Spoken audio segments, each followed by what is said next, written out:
আল্লাহর হাবিব হযরত ওমরকে বুঝাইলেন দুয়ার কথা নিষেধ করছে, কিন্তু জানাজার কথা তো নিষেধ করে নাই। সমস্ত সাহাবীরা আশ্চর্য হয়ে গেছে, নবী তো বেঈমানের জানাজা পড়াবে। হযরত ওমরের মনটা বেশি একটা ভালো না, মনের মধ্যে কষ্ট, এত বড় মুনাফিকের জানাজা আমার নবী পড়াবে। সবাই যখন আশ্চর্য, এর মধ্যে নবী সবাইকে আরো আশ্চর্য করে দিছে। আল্লাহর নবী হঠাৎ করে হাবিবে কিবরিয়া নিজের জুব্বাটা খুলে ফেলছে। উপরে একটা জুব্বা ছিল, সেটা খুইলা ওই মুনাফিকরে কাপন স্বরূপ নবী পড়ায়া দিছে।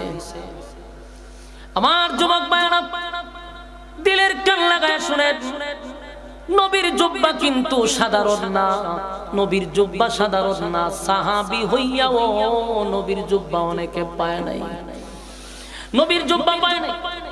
আর সাহাবীরা তাকায়া দেখে গো, আল্লাহর হাবিবের শরীরের জুব্বাটা একটা বেঈমানরে পড়ায়া দিছে। যেই মাত্র দেখে নবীর জুব্বা বেঈমানরে কাপড় স্বরূপ পড়ায়া দিছে, সাহাবীরা দৃশ্য দেখে গইরাইয়া কান্না শুরু করছে।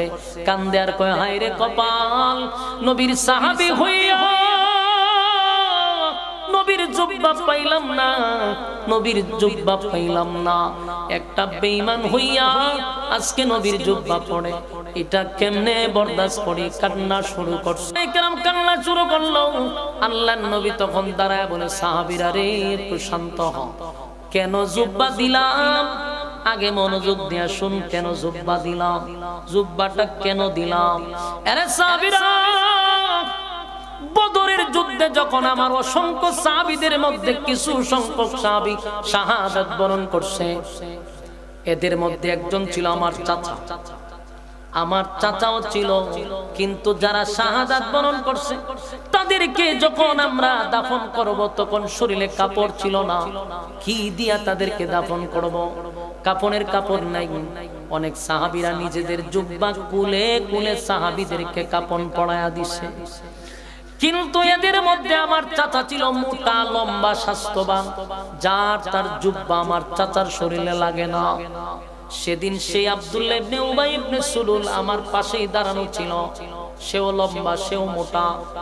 সেদিন শরমে হোক আর লজ্জায় হোক, সেদিন তার জুব্বাটা খুলে আমার চাচারে কাপন স্বরূপ পরায়া দিছিল। আরে সাহাবীরা, আমি তার কাছে ঋণী ছিলাম, ঋণী, আমি তার কাছে ঋণী ছিলাম গো। ঋণী হওয়ার কারণে আজকে আমার জুব্বাটা তারে খুইলা দিয়া আমি নবীর ঋণ থেকে মুক্ত হয়ে গেলাম।